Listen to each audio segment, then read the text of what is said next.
창원에서 발생했습니다. 심지어 부부간에 벌어진 로또 살인 사건입니다.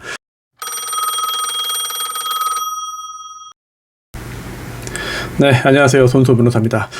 오늘 새해 첫 영업일, 업무일입니다. 새해 복 많이 받으시고요. 새해 소망으로 뭘 비셨는지 모르겠어요. 부자 되고 싶다, 이렇게 말씀하시는 분 꽤 많죠. 그리고 또 부자 되기 위해서 여러 가지 방법이 있겠습니다만 올해는 로또 한번 되면 좋겠다, 이런 얘기 하시는 분도 꽤 많습니다.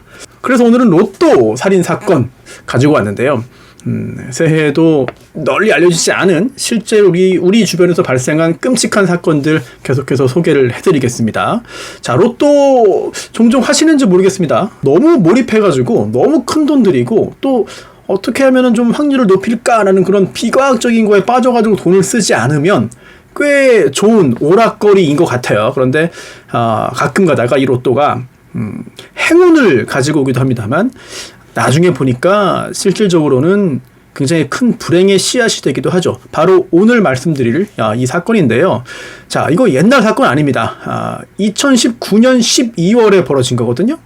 창원에서 발생했습니다. 심지어 부부간에 벌어진 로또 살인 사건입니다.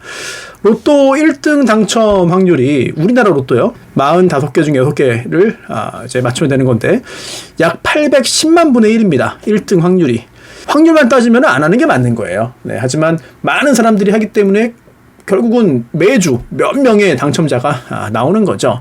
이 사건에서도요, 실제로 남편이 1등에 당첨돼서 당첨금을 수령했는데 수령한 게 7억 8천만 원입니다. 근데 이제 세금을 떼니까 실제 당첨된 금액은 훨씬 큰 거예요. 왜냐하면 3억 원을 초과하는 경우에는 이런 복권의 경우 소득세가 30% 붙고 또 주민세가 또 3% 붙어가지고 합하면 이제 3분의 1을 떼는 거죠. 예, 대략 3분의 1을 떼는 겁니다.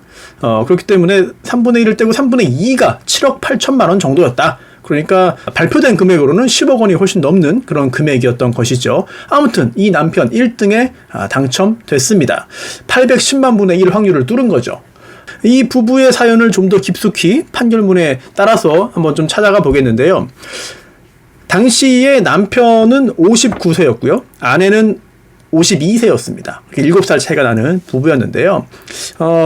2000년에 결혼을 했습니다. 그리고 이 사건 벌어진 게 2019년입니다. 2019년 1월에 남편이 로또 1등에 당첨돼가지고 7억 8천을 받았고요. 그리고 살인사건이 벌어진 거는 2019년 12월 23일입니다. 정말 딱 1년이 지났어요. 로또 1등 당첨되고 1년 동안 도대체 어떤 일이 있었길래 살인사건이 발생했냐. 자, 그리고 누가 누구를 죽였느냐. 1등에 당첨된 거는 남편인데요, 가해자는 누구고 피해자는 누구겠느냐, 이것까지 한번 관심 있게 예측을 하시면서 살펴보면 좋을 것 같습니다. 자, 이들 부부는요, 로또 1등 당첨되기 전에 경제적인 상황이 좋지 않았습니다. 이 돈이 없어가지고 부부 사이에 불화가 있었습니다. 자주 싸우기도 했습니다. 특히 남편이 경제적인 능력이 사실상 없었어요. 그래서 노점상 나가서 뭐 이것도 하고 저것도 하고 했습니다만 돈을 잘 못 벌었습니다. 그래서 보험금 등으로 생계를 어렵게 꾸려오던 중에 2019년 1월에 이 남편이 로또 1등에 당첨된 겁니다. 그래서 7억 8천만 원을 딱 받았습니다. 그 후에 이거를 잘 관리하고 잘 쓰면은 상당히 행복하게 살 수 있죠. 그런데 안타깝게도 그렇게 행복하게 일이 진행되지 않았습니다. 이 남편은요, 없던 돈이 확 생기니까 오히려 정신을 못 차려요. 그러면서 돈에 집착하기 시작합니다. 훨씬 더 집착을 하게 됐거든요. 그래서 1등 당첨금을 가지고 이걸 관리하기 위해서 이걸 어떻게 불리냐 몰두하기 시작합니다. 자, 그리고 이 돈을 사실 아내와 상의를 하고 아내의 동의를 구해서 쓸 건 아닙니다. 엄밀히 보면. 네, 하지만 그래도 부부간의 도의가 있는데 그럼에도 불구하고 전혀 상의하지 않고 마음대로 쓰기 시작합니다. 그리고 그 1년 동안 이 아내에게 엄청난 폭언을 해요. 그리고 일을 하고 노력을 해가지고 능력으로 번 돈이 아닌데도 불구하고 마치 그런 것처럼 행세를 합니다. 즉 돈벌이 못하는 아내를 무시합니다. 엄청나게 무시해요. 그러다 보니까 아내는 1년 동안 이런 무시를 당한 거예요. 이제 앙심을 품게 됩니다. 이제 적대감까지 갖게 된 거죠. 그래서 1년이 지난 2019년 12월 23일 오후 1시 20분경에 창원시 성산구에 있던 집이에요. 이들 부부의 집에서 언니까지 3명이 모였습니다. 3명이 모여서 돈 얘기한 게 아니라 집수리 관련된 논의를 했던 거예요. 자, 그런데 이 아내의 언니, 아내의 언니는 4억 원을 빌렸습니다. 처가 식구한테 4억 원이나 빌려줬습니다. 그리고 돈이 뭐 하나도 없다가 7억 8천만 원 생겼잖아요. 그중에 절반 이상을 빌려준 거예요. 굉장히 이례적인 일이죠. 아무튼 이렇게 한 상황에서 남편이 아내의 동의를 구하지도 않고 상의도 하지 않고 뭐 일을 하나 또 지릅니다. 자, 어떤 일이냐? 대출을 받아요. 아니, 돈을 받았는데 왜 또 대출을 받느냐? 땅을 샀습니다. 경남 창녕군에 있는 땅을 사요. 남은 돈을 털고 빚까지 내가지고 삽니다. 자, 느낌이 좋지 않죠? 이게 주변에서 이렇게 큰 돈 당첨됐다 이러면은 달라붙습니다. 그리고 평소에 알던 사람도 아주 안 좋은 의도를 가지고 들어가서 옆에 와가지고 뜯어내기 위해서 작업을 하는 경우들이 많죠. 아마도 이 창녕군의 땅 역시 그런 것이 아니었을까라고 짐작이 되는데요. 이렇게 빚을 내서 땅을 샀다는 얘기를 갑자기 듣게 된 아내, 당연히 화를 냈습니다. 그래서 말다툼으로 또 이어졌습니다. 자, 그러자 이 남편이 흥분을 한 거예요. 남편이 흥분을 해서 다용도실에 갑니다. 거기에서 흉기를 가져와요. 이제 망치인데요. 이 망치를 가지고 와서 이 아내를 위협한 겁니다. 너 그러지 마라. 내 돈 가지고 내가 하는데 너 왜 참견하냐? 이런 얘기를 하면서 이제 위협을 합니다. 자, 이 망치가요. 가로 12.5, 길이 40cm, 직경이 4.5cm 정도의 망치입니다. 이거 때리면 사람 죽을 수 있는 그런 망치예요. 이렇게 해가지고 막 위협을 하니까 아내가 이걸 손을 잡은 거예요. 손이랑 망치를 잡고서는 막 실랑이를 벌입니다. 이렇게 뭐 저항도 하고 막 이렇게 막 몸싸움 벌이는데 아내가 이 남편의 망치를 잡고 있는 남편의 손을 깨물었어요. 깨무니까 손을 뭐 뺄 수밖에 없죠. 망치를 빼앗았습니다. 아내가. 빼앗으면 이제 여기서 끝나야 되잖아요. 다툼이. 그런데 여기서 아내가 일을 저지릅니다. 빼앗은 망치를 가지고 남편의 머리를 한번 세게 칩니다. 머리를 이렇게 망치로 가격당했으니까 아무리 남자지만 머리를 맞고 쓰러졌습니다. 자, 쓰러진 다음에 이게 또 문제가 됩니다. 쓰러진 다음에 아내가 더 큰 사고를 칩니다. 바닥에 쓰러진 남편 머리를 20번이나 내리칩니다. 한 번 쳐서 쓰러진 다음에 20번을 내리치는 거예요. 자, 그래서 그 자리에서 머리 부위 손상을 일으켜서 사망하게 했습니다. 이렇게 아내가 남편을 살해했습니다. 끔찍한 일이죠. 살인죄입니다. 자, 그런데 이 사건에서는 단순히 거기에서 그치지 않았습니다. 자, 이렇게 죽인 다음에 더 큰 문제가 있었습니다. 자, 이게 뭐냐면 이 언니가 있었잖아요. 그래서 언니가 119에 신고를 한 거예요. 그래서 구급요원이 이제 현장에 이제 도착을 했습니다. 신고를 하고 도착하기 전까지 시간이 있잖아요. 네, 그때 더 추가적인 공격을 합니다. 사실 머리를 한번 쳐서 남편이 바닥에 쓰러졌는데, 자, 그때 남편이 살려달라고 막 손으로 막고 막 이렇게 했습니다. 제발 살려달라고, 때리지 말라고, 더 이상 미안하다 잘못했다 그만해라. 그런데도 20번을 때려가지고 죽인 거거든요. 이렇게 의식을 잃었어요. 그런 상황에서 흥분이 가라앉지 않는 겁니다. 이 아내의 흥분이 계속됐기 때문에 이불을 갖고 와가지고 이 남편의 머리를 덮었어요. 그리고서는 계속해서 내리쳤습니다. 이렇게 내리친 게 20번입니다. 상당히 강한 정도의 증오심을 폭발시킨 이제 격정범죄 유형으로 볼 수 있겠죠. 자, 그리고 이제 119 구급대원이 도착을 했습니다. 그리고서 심장 마사지를 응급조치를 이제 취하려고 하는데 흥분을 가라앉히지 못해요. 그 망치를 들고, 사람을 죽인 망치를 들고 심장 마사지를 받고 있는 남편을 또 머리를 치려고 합니다. 그러니까 이제 구급요원이 말리는 거죠. 이러면 안 된다. 왜 이러냐. 막 말리는 거예요. 이러다가 실수로 자칫 말리는 사람까지 때릴 수 있고요. 또는 공격이 빗겨나와가지고 또 맞을 수도 있어요. 그리고 다행히 다른 사람들에 대한 공격으로 이어지진 않았습니다만, 어쨌든 이때 이 심장 마사지 받는 남편을 때리려고 하면서 이렇게 했어요. 네 때문에 내가 1년 동안 힘들었다. 다 때려 죽이고 싶다. 이렇게 고함을 치면서 치려고 한 겁니다. 구급대원이 이제 말리니까 내가 눈 돌았으니까, 나 지금 눈 돌았으니까 건드리지 마라. 내 눈 돌았으니까 건드리지 마라.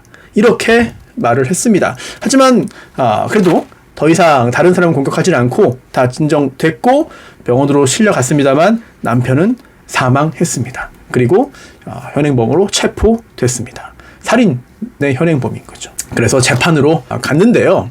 죽인 거는 목격자도 있고 뭐 부정할 수 없잖아요. 뭐 당연히 인정을 했습니다. 그런데 그럼 여기에 이 재판에서 이 아내는 도대체 뭘 주장했을까? 아내는 뭐가 억울하다고 했을까? 자, 첫 번째 주장의 요지는 이겁니다. 딱 두 개예요. 첫 번째, 내가 죽인 건 맞습니다. 그런데 제가 살인의 고의를 가지고 한 거 아닙니다. 저 그냥 이거 상대방이 날 위협해가지고 그거 뺏어가지고 저항하고 하다가 이렇게 된 거지 저 살인의 고의가 없었습니다.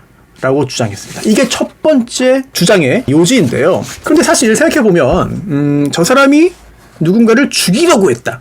또는 그건 아니고 그냥 때린 건데 그냥 한번 겁주려고 했는데 맞아가지고 죽었다. 자, 이거는 형사적으로 살인이냐 또는 상해치사냐 폭행치사냐 과실치사냐 등등으로 나뉘기 때문에 형량이 굉장히 달라집니다. 그런데 생각을 해보세요.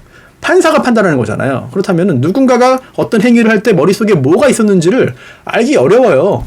신이 아닌 이상 알 수 없잖아요. 하지만 그렇다고 해서 저 신 아닌데요, 저 판단 못합니다 라고 판사가 할 수는 없잖아요.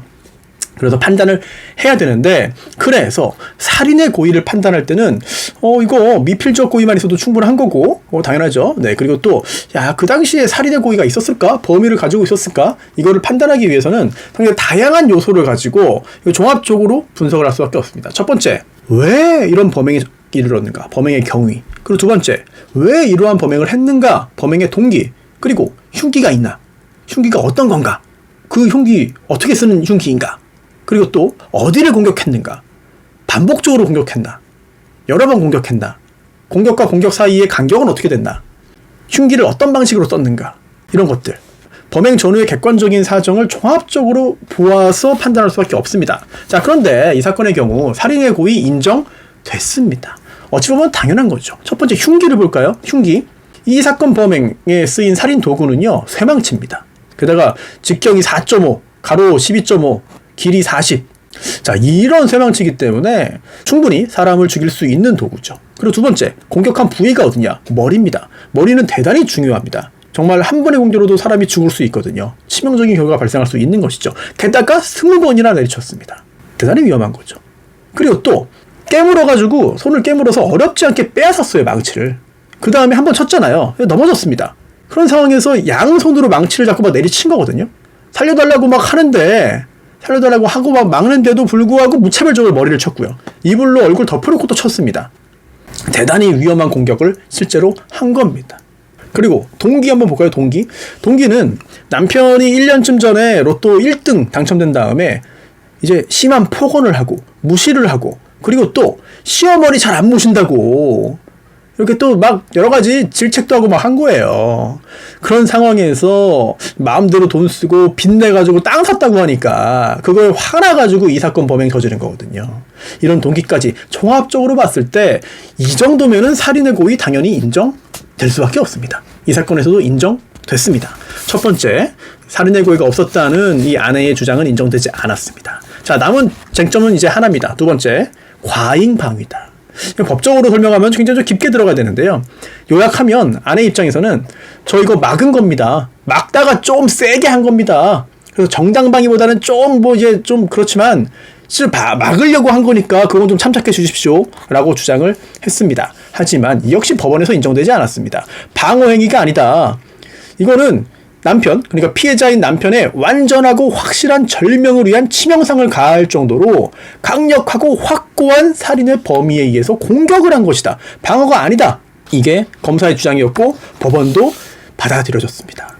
자, 여기서 쟁점이 하나 있었습니다. 법원에서 판사가 물어본 거예요. 혹시 모르니까, 자, 아내한테 피고인, 그때 남편이 공격을 망치 들고 위협을 해가지고 뺏어가지고 쳤다고 하는데 남편이 도대체 어떻게 위협한 겁니까? 망치 들고 한번 해보세요.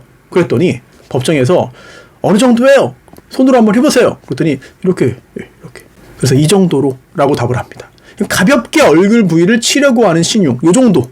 판결문에 나와요. 그대로. 네, 가로에 쳐서 있습니다. 검사가 질문을 했군요. 검사가 이렇게 물어보니까 이 정도로 라고 합니다. 자, 그렇다면 자신의 생명을 이제 빼앗을 만한 그런 공격이 있었다고 보기 어려운 거거든요. 그런 상황에서 빼앗아가지고 이렇게 사람을 죽여버렸으니까, 공격을 했으니까. 자, 이거는 방어가 아닙니다. 공격입니다. 망치를 빼앗은 순간 망치에 의한 공격은 끝난 거거든요. 종료입니다. 하지만 그 후에 반격에 나서가지고 공격을 했기 때문에 이거는 방어행위라고 볼 수가 없습니다. 그리고 망치가 굉장히 중요하잖아요. 망치를 빼앗은 순간 완전히 우월적인 지위가 됐습니다. 그런데 이거 망치를 다른데 뭐 버리거나 숨기거나 아니면 그걸 들고서 경찰에 신고하거나 이렇게 하지 않았어요.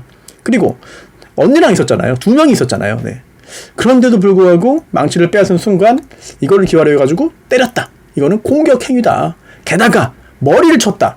넘어진 다음에 20번 쳤다. 바로 죽여버렸다. 이거는 강력한 분노의 감정에 기인한 것이다.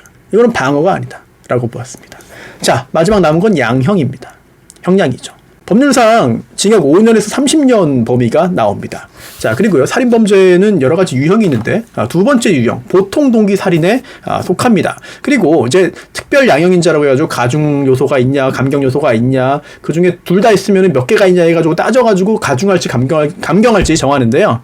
이 사건에서는, 잔혹한 범행수법은 가중 요소가 되고요. 그리고 감경 요소가 하나 있었습니다. 뭐냐면, 처벌 불원. 그러니까, 원래는 피해자가 처벌 원치 않습니다 라고 합의해주고 이렇게 해야 되는 건데, 피해자가 사망했잖아요. 그렇다면 유족이 있습니다. 유족 누가 있냐? 아들이 있었습니다.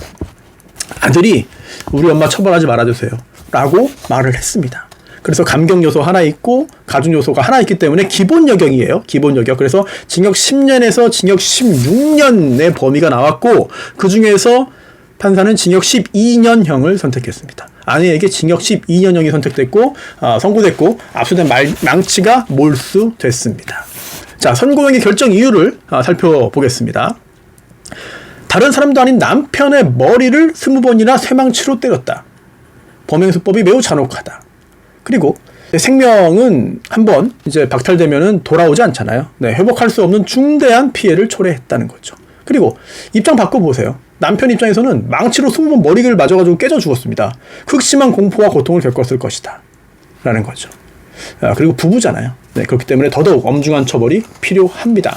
그리고 여러분들은 어떻게 보실지 모르겠습니다만, 법원은 살해의 동기도 동의할 수 없다고 봤어요. 아무리 폭언을 하고 무시를 하고 괴롭히고 했어도 사람을 죽일 정도는 아니다 라고 본 것이죠.